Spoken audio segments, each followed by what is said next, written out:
Hello everyone, আসসালামু আলাইকুম। কি অবস্থা সবার, কেমন আছো?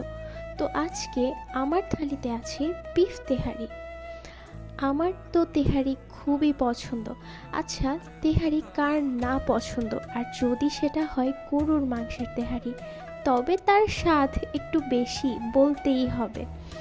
আমার কিন্তু তেহারি, বিরিয়ানি, কাচ্চি, মোরগ পোলাও যেটাই বলো, কাঁচামরিচ কামড়ে খেতে ভীষণ ভালো লাগে।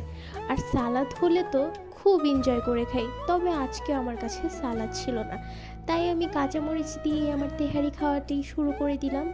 তো তোমাদের কাদের আমার তেহারি খাওয়া দেখে খুব খেতে ইচ্ছে করছে, তারা অবশ্যই কমেন্ট করে জানাবে।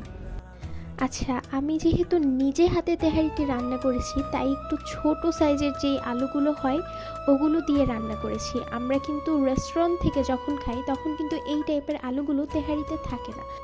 খেতে বেশ লাগছিল, ঠিক যেমনটা মায়েরা রান্না করে। তোমাদের কাদের তেহারিতে ছোট আলু পছন্দ, কমেন্ট করে অবশ্যই জানাবে।